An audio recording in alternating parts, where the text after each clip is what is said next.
Hello everyone, latest with Ashish sir के YouTube channel पर आपका स्वागत है। हम लोग पढ़ रहे थे टेंस और हम लोगों का जो लास्ट सेशन था वो था प्रेजेंट इंडेफिनिट टेंस। और प्रेजेंट इंडेफिनिट टेंस में हमने आपको पूरा पढ़ा चुके हैं और उसके जितने भी रूल्स थे वो हमने बता दिए थे। और आज हमने कहा था कि टेंस का जो हमारा थर्ड सेशन है इसमें हमने कहा था कि हम आपको प्रेजेंट कॉन्टिन्यूअस टेंस पढ़ाएंगे और उतनी एनर्जी के साथ पढ़ना है आपको, ठीक है। और अगर आप हमारे सेशन में आए तुरंत फटाफट इसको लाइक कर दीजिए और शेयर कर दीजिए, अपने फ्रेंड्स को, जितने रिलेटिव्स हैं उनको शेयर करिए। और अगर आप हमारे चैनल फर्स्ट टाइम आए तो प्लीज इसे सब्सक्राइब जरूर कर दीजिएगा ताकि हमारी जो आने वाली वीडियोस हो उनकी नोटिफिकेशंस आपको मिलती रहे। तो आज का जो हमारा सेशन है वो किस चीज का है? Present continuous tense. क्या है? Present continuous tense.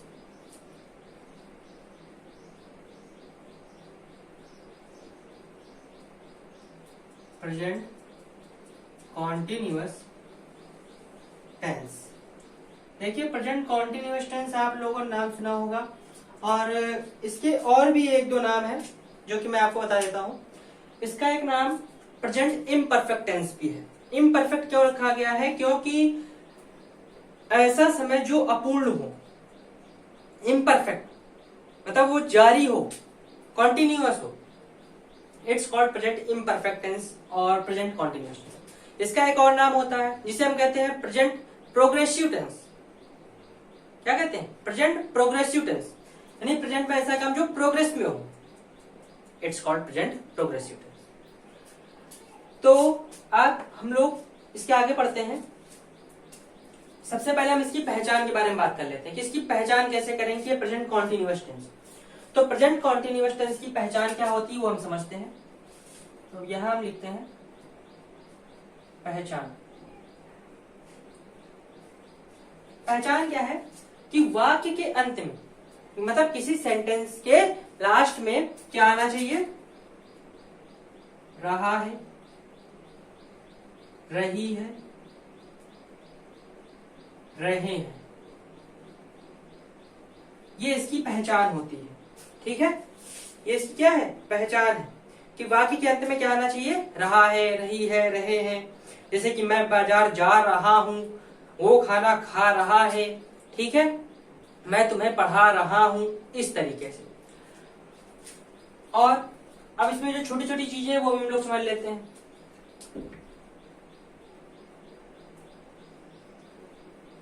एक वचन कर्ता मीन्स सिंगुलर सब्जेक्ट के साथ इज आता है, वर्ब की फर्स्ट फॉर्म आती है और आईएनजी। बहुवचन कर्ता, क्या बोला हमने? बहुवचन कर्ता, इसके साथ क्या आता है? आर आता है, वर्ब की फर्स्ट फॉर्म आती है और आईएनजी आती है, मीन्स प्लूरल सब्जेक्ट के साथ। आई के साथ आता है एम। इसमें तीन वर्ब होती हैं, इज, एम, आर, ठीक। और इज हमारी कहां से आई है ये चीज हमने आपको लास्ट सेशन में बताया हुआ है, ठीक। इज हमारी जो वर्ब होती है ये ऑक्सिलरीज हमने बताई होंगी। उसमें हमने बताया था कि ऑक्सिलरीज मीन्स होता है हेल्पिंग वर्ब, मीन्स सहायक क्रिया, ठीक। तो सहायक क्रिया हमने बताई थी, ऑक्सिलरीज हमने बताई थी दो टाइप्स की होती हैं। कौन कौन सी बताई थी? Primary auxiliaries and model auxiliaries. Primary auxiliaries का मतलब आपको पता है, प्राइमरी मतलब कि प्राथमिक, ठीक, यानी जो सबसे पहले आई हो सहायक क्रिया, जो अंग्रेजों के समय में सबसे पहले खोजी गई सहायक क्रियाएं हो, उनको कहते हैं प्राइमरी ऑक्सिलरीज। और ये हमने बताई थी कितनी होती हैं? तीन होती हैं। कौन कौन सी होती हैं? डू, बी एंड हैव बताई थी। डू से ही बताया था हमने कि डू, डिड, डन, यानी डू से ही डू, डज और डिड बना हुआ था।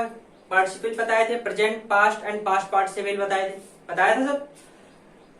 ये सब मैं रिमाइंड करा देता हूं। और बी की जो प्रेजेंट फॉर्म थी उसमें हमने बताया था इज, एम, आर बनता है।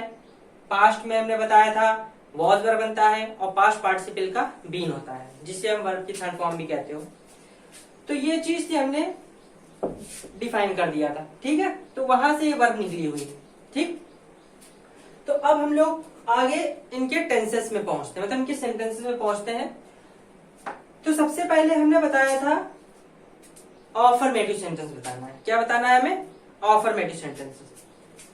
इतनी चीज समझ आ गई कि उनकी पहचान क्या होती है, इसमें वर्ब कौन सी यूज होनी है, किसके साथ कौन सी वर्ब यूज होनी है। इतनी चीज अगर आपने समझ ली है तो फिर आपको ये टेंस पूरी तरीके से क्लियर हो चुका है।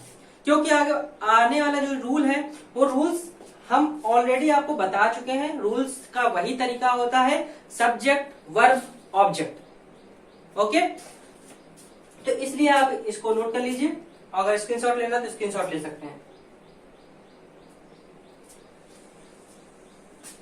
चलिए अब हम आगे पढ़ाने जा रहे हैं ऑफर्मेटिव सेंटेंस।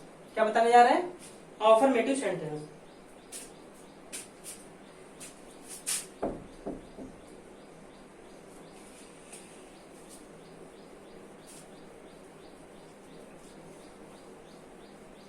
प्लीज घर में रहिए, सुरक्षित रहिए, बाहर मत निकलिए। चलिए देखते हैं क्या हमें बताना जा रहा है।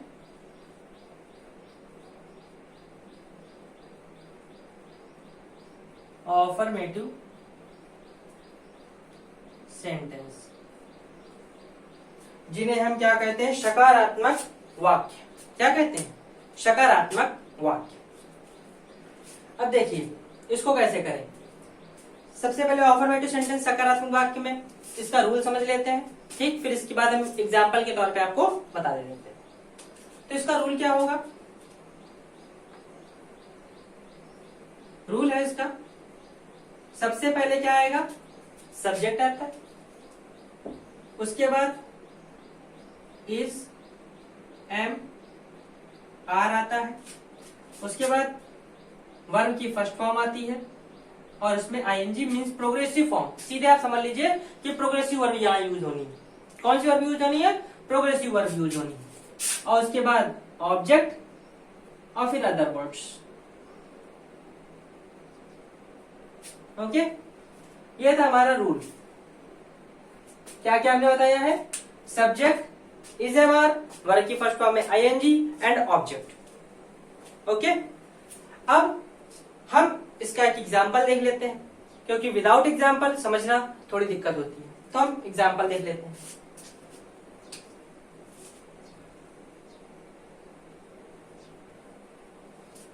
जैसे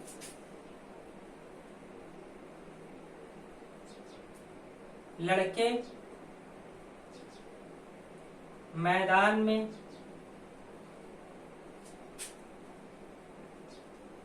क्रिकेट खेल रहे हैं। क्या लिखा है? लड़के मैदान में क्रिकेट खेल रहे हैं। ठीक, अब देखिए इसको कैसे करेंगे। लड़के मैदान में क्रिकेट खेल रहे हैं। सबसे पहले हम इसमें सब्जेक्ट पहचानेंगे। सब्जेक्ट हम कैसे पहचानते हैं? यहाँ पे काम कौन कर रहा है? यहाँ पर काम कौन कर रहा है? काम कर रहा है लड़के। ठीक, तो लड़के हमारे क्या हो गए? सब्जेक्ट हो गए। तो द बॉयज।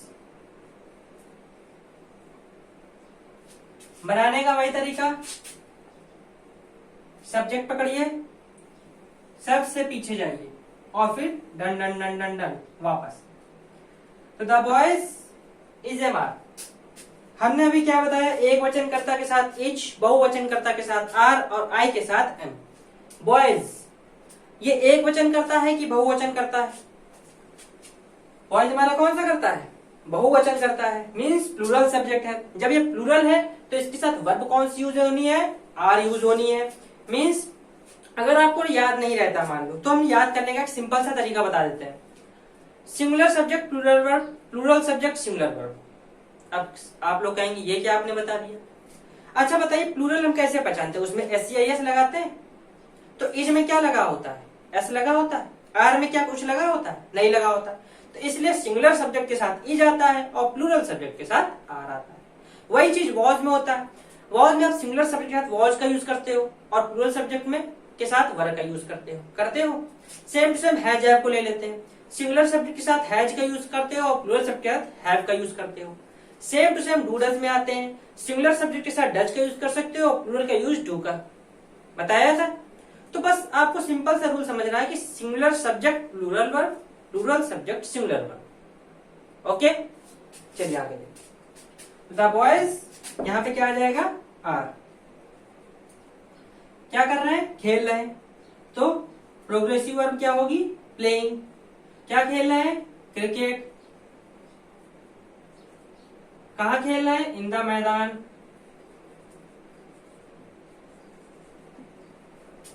आया बात समझ में? ओके, तो फटाफट इसको नोट कर लीजिए।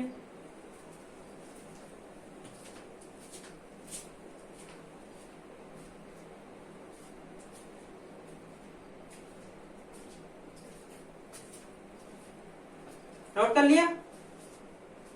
अब हम लोग इसके आगे वाले सेंटेंस समझते हैं, मींस निगेटिव सेंटेंस। ये अफर्मेटिव सेंटेंस में आएगा, फिर से समझा देते हैं, ध्यान समझिएगा। हमने क्या बताया, अफर्मेटिव सेंटेंस मींस सकारात्मक वाक्य में क्या होता है, सबसे पहले क्या आता है, सब्जेक्ट आता है, फिर हेल्पिंग वर्ब आती है। हेल्पिंग वर्ब में क्या बताई हुई है, इज, एम और are. Is, am, are. Is का यूज हमने एक वचन कर्ता के साथ मींस सिंगुलर सब्जेक्ट के साथ, आर का यूज हमने प्लूरल सब्जेक्ट के साथ मींस बहुवचन कर्ता के साथ, और एम का यूज हमने आई के साथ बताया हुआ है। ओके, इसके और भी एग्जांपल्स देख लेते हैं ताकि और अच्छे से समझ में आ जाए।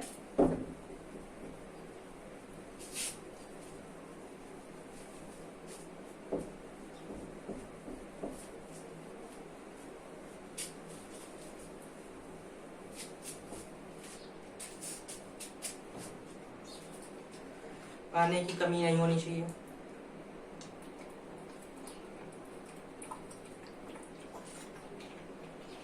ठीक है, अब आगे बताते हैं, इसके और भी एग्जांपल्स देख लेते हैं ताकि और अच्छे समझ में आ जाए। देख,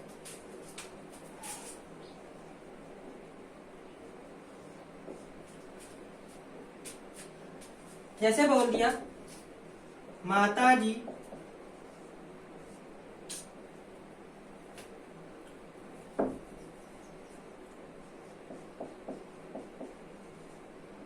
क्या हो गया,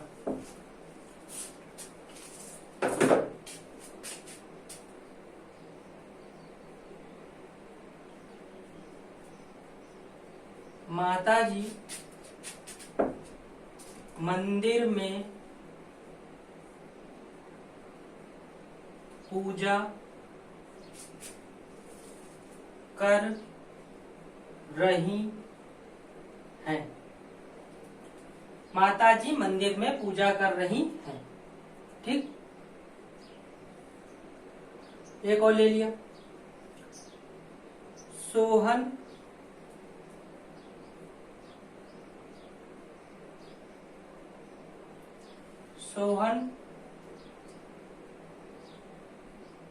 घर में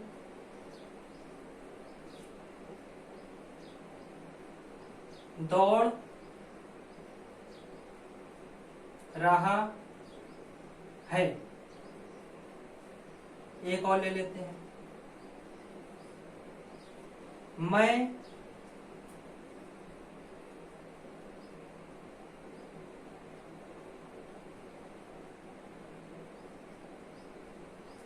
घर में,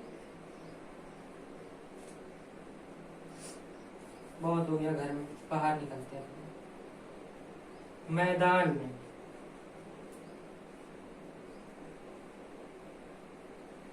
टहल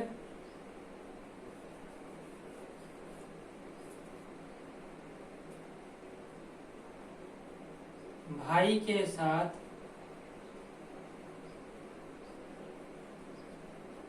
टहल रहा हूं।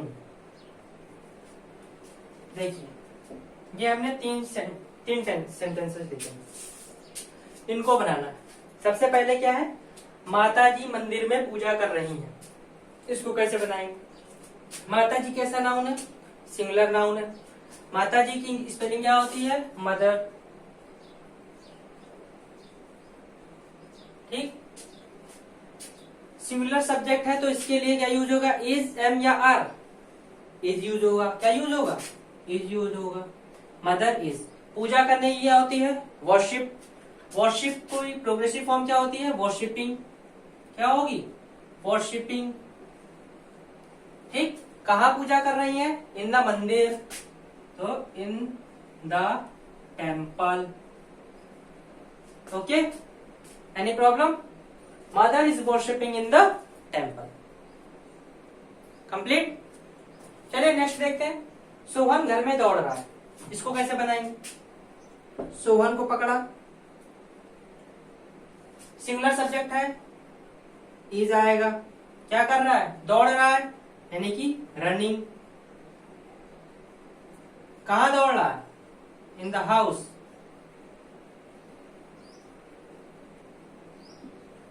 ओके, अगला क्या है? मैं मैदान में भाई के साथ टहल रहा हूं। मैं की क्या होती है? आई के साथ क्या यूज होता है? एम। टहलने की क्या होती है? वॉक। वॉक की प्रोग्रेसिव फॉर्म क्या होती है? वॉकिंग। किसके साथ टहल रहा है? With brother.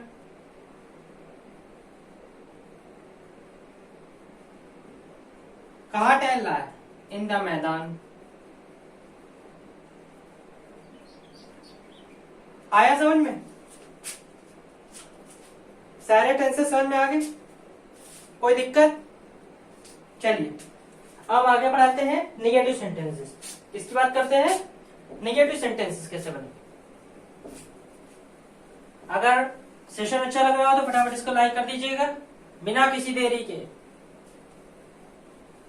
थोड़ा मोटिवेट तो कीजिए ताकि हमें और पढ़ाने में एनर्जी। वैसे तो मैं ग्लूकोन डी पी के आया हूँ, इंस्टेंट एनर्जी लेके आया हूँ, बट मुझे और आप लोगों की एनर्जी की जरूरत है कि ताकि आप लोग मुझे एनर्जी दें। ठीक, अब मैं किसकी बात करने जा रहा है? Negative sentences. किसकी बात करने जा रहा है? निगेटिव।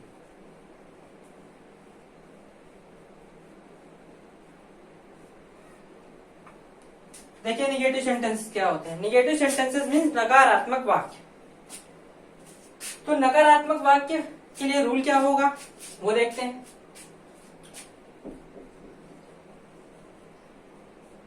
रूल कुछ नहीं है, सिंपल सा रूल है।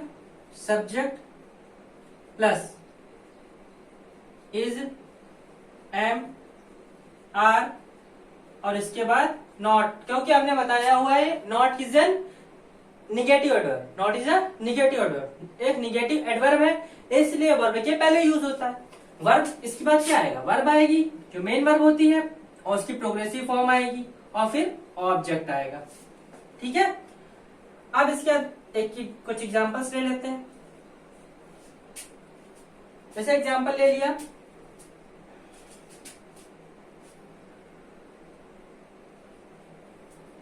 राम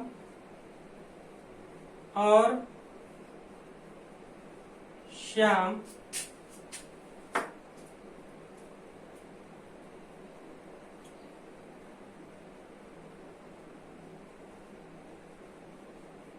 किताबें पढ़ रहे हैं। सॉरी, किताबें नहीं पढ़ रहे हैं।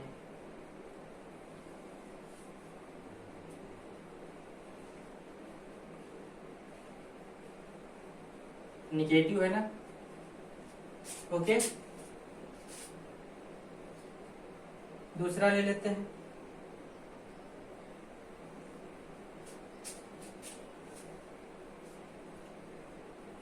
पिताजी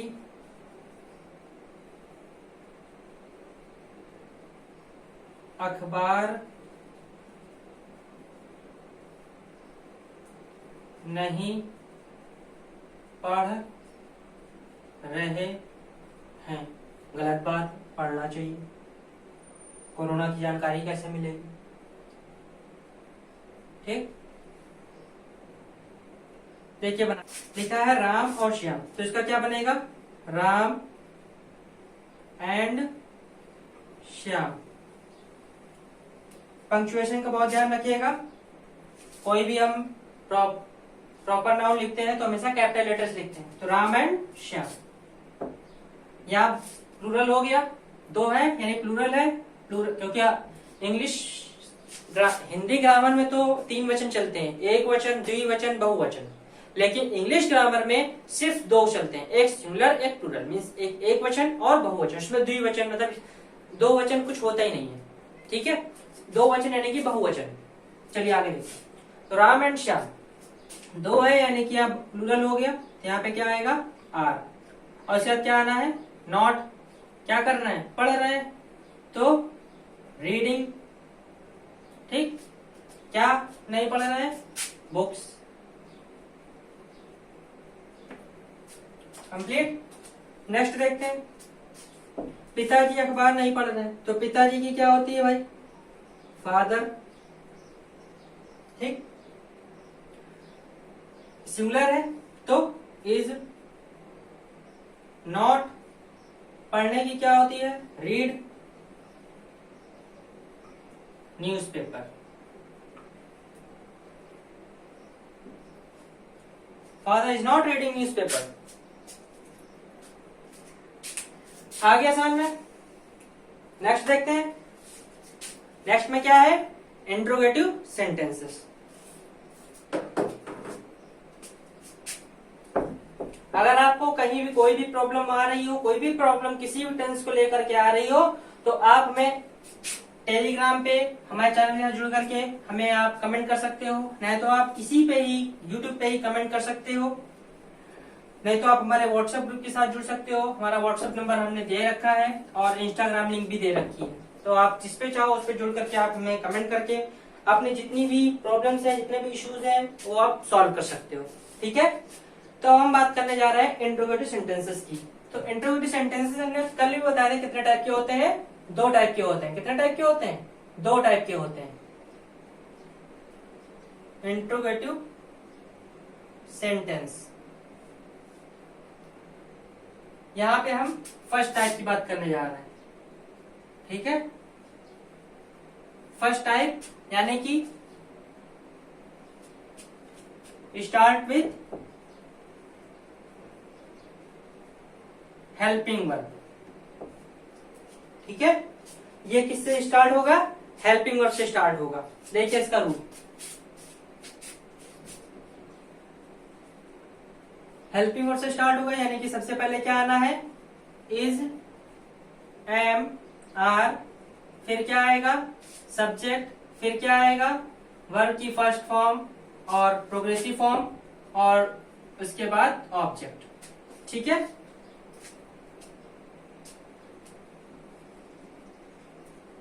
क्या हमने बताया, हमने कुछ नहीं किया, बस हेल्पिंग वर्ब को उठा करके कहां कर दिया, सब्जेक्ट के पहले कर दिया, ठीक। अगर नॉर्मली समझते हैं बिल्कुल कि हेल्पिंग वर्ब को उठा करके आपको सब्जेक्ट के पहले करना है, ठीक।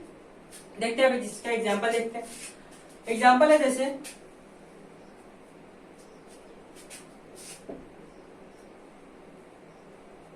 क्या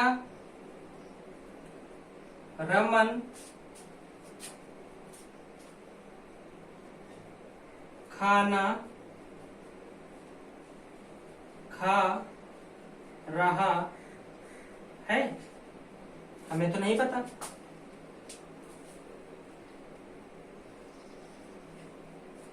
क्या सीता, सीता बहुत चाय बना चुकी है, क्या क्या लेते हैं बच्चे कक्षा में शोर मचा रहे हैं। आजकल तो बेचारे बच्चे शोर ही नहीं मचा पा रहे कक्षा में, क्योंकि कक्षा चालू नहीं हो रही है, और कल से ऑनलाइन क्लासेस आपके स्कूलों की चालू हो जाएंगी, स्कूलों की कॉलेजेस की ऑनलाइन क्लासेस चालू होने वाली हैं। देखिए क्या रमन खाना खा रहा है, देखिए रमन सिंगुलर है, सिंगुलर सब्जेक्ट है तो उसके साथ क्या आ जाएगा इज आ जाएगा, और यहाँ पे क्या आ जाएगा रमन। खाने की क्या होती है ईट, तो ईटिंग, क्या खाने की बात कर रहे हैं फूड, ईटिंग द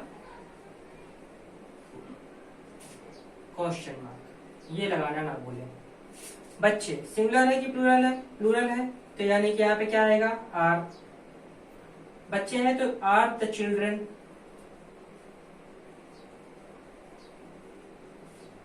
शोर मचाने की आती है, मेका नॉइस होती है, तो यहाँ मेकिंग अ नॉइस हो जाएगा।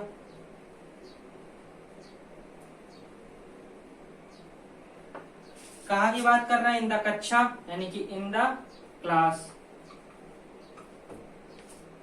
Are the children making a noise in the class? Okay, simple है। Any problem? किसी कोई प्रॉब्लम? चलिए अब इसका सेकंड टाइप देख लेते हैं। सेकंड टाइप क्या होता है? जिसमें हमने कल क्या बताया हुआ था, किससे स्टार्ट होगा वो? क्वेश्चन वर्ड से स्टार्ट होगा। किससे स्टार्ट होने वाला है? क्वेश्चन वर्ड से स्टार्ट होने वाला है।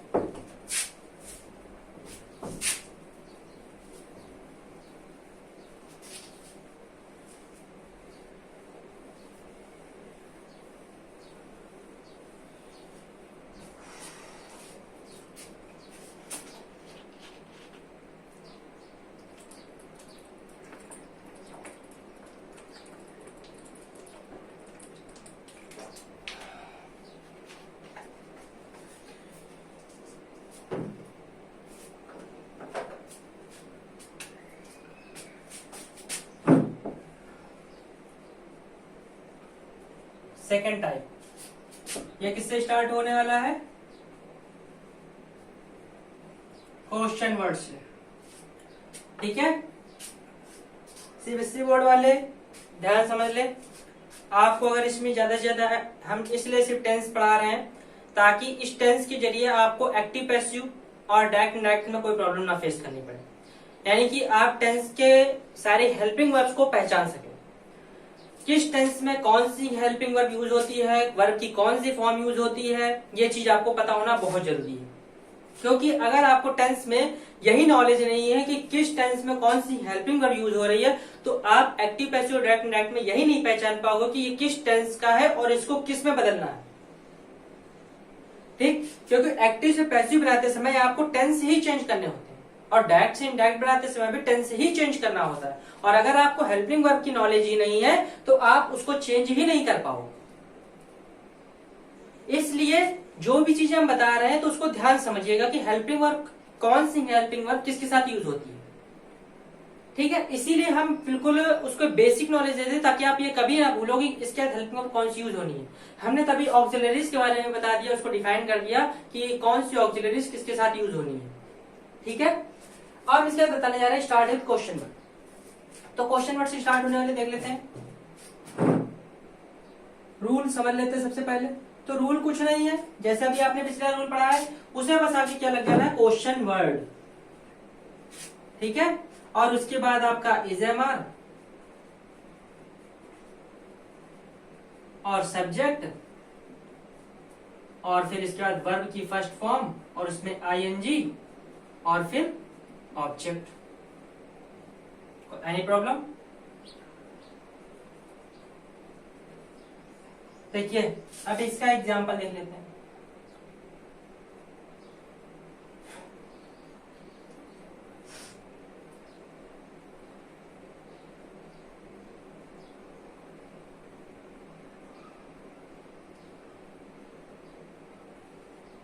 वह तुम्हें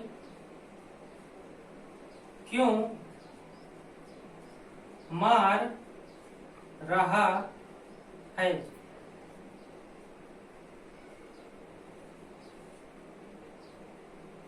तुम घर कब आ रहे हो?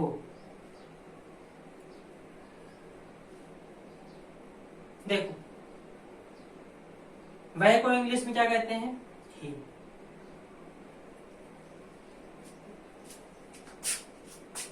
सबसे पहले क्या आएगा? Question word.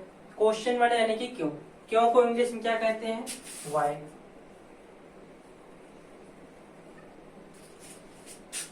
वह यहाँ पे एक वचन करता है, एक वचन करता है तो इसके साथ क्या आना है?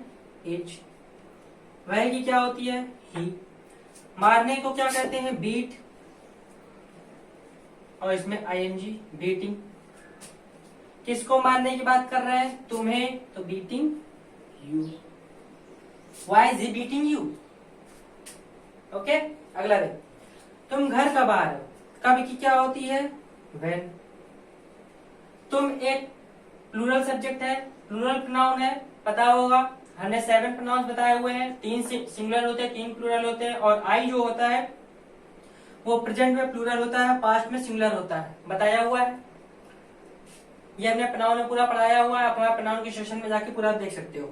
तो when are you coming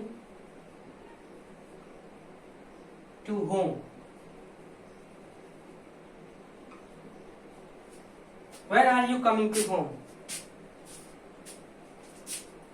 okay.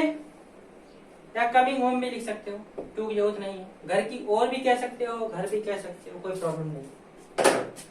तो ये थे आपके प्रेजेंट कॉन्टिन्यूअस टेंस के सारे रूल्स हमने बता दिए हैं। और इसके बाद हमने कहा था कि एक टाइप का और भी होता है, इंट्रोगेटिव प्लस नेगेटिव होता है। हम इसलिए उसको ज्यादा नहीं बता रहे हैं क्योंकि उसमें कुछ करना नहीं होता। आपको जो सब्जेक्ट दिख रहा है जस्ट इसके बाद बस नॉट का यूज कर दीजिए, मतलब कि जो मेन वर्ब होती है उसके पहले आप उसको यूज करना है, जो मेन वर्ब होती है उसके पहले ही उसको यूज करना है। क्यों, ये भी हमने आपको डिफाइन किया हुआ है, क्योंकि not is a negative adverb, वो वर्ब को डिफाइन करता है। किसको डिफाइन करता है, वर्ब को डिफाइन करता है। वर्ब यानी कि main verb, not helping verb. Helping verb को नहीं कर रहा है, किसको कर रहा है, मेन वर्ब को। इसलिए वो हमेशा मेन वर्ब के पहले आता है। किसके पहले आता है, मेन वर्ब के पहले आता है। जैसे एडजेक्टिव का काम क्या होता है, वो नाउन के पहले आता है, नाउन को डिफाइन करता है the big dog, the bull dog, इस तरीके से। वैसे ही ये जो एडवर्ब होता है वो वर्ब को डिफाइन करता है, नहीं कि वर्ब के पहले आता है। समझ में आई बात। तो आई थिंक मेरे हिसाब से आपको ये टेंस अच्छी तरीके से समझ में आ गया होगा। क्योंकि टेंसेस का क्या होता है कि अगर आपने एक बार रूल समझ लिया तो हर टेंस में वही रूल अप्लाई होना है। बस क्या चीज चेंज होती है, वर्ब। सब्जेक्ट और वर्ब का एग्रीमेंट ये हर बार चेंज होता रहता है। अगर आपने सब्जेक्ट वर्ब एग्रीमेंट समझ लिया तो समझ लीजिए ये आपको टेंसेस कभी प्रॉब्लम करने वाले नहीं। क्योंकि जो एरर्स होती हैं, अगर आपको एरर्स में दिक्कत आती है तो एरर्स में ज्यादा से ज्यादा यही आता है कि किस, अगर सब्जेक्ट वर्ब एग्रीमेंट को लेकर के है तो सब्जेक्ट किस सब्जेक्ट में कौन सी वर्ब यूज हो रही है, और साथ में वर्ब की फॉर्म भी देखी जाती है। ठीक है, तो ये सब चीजें देखी जाती हैं। तो और भी ऐसे ही वीडियो देखने के लिए आप हमारे साथ जुड़े रहिए, और प्लीज इस सेशन को लाइक जरूर करिएगा और इसे शेयर जरूर करिए, और अगर फर्स्ट टाइम आया तो प्लीज सब्सक्राइब जरूर कर लीजिएगा। बाकी जो हम कल टेंस पढ़ाने वाले हैं वो टेंस है present perfect tense. Present perfect tense और present perfect continuous. Present perfect tense थोड़ा इंटरेस्टिंग है, उसको ध्यान से देखिएगा, और थोड़ा सा इससे थोड़ा हाई में है, हाई लेवल में है, इसलिए थोड़ा ध्यान से पढ़िएगा। ओके, आके हमारे से जुड़ने के लिए थैंक यू।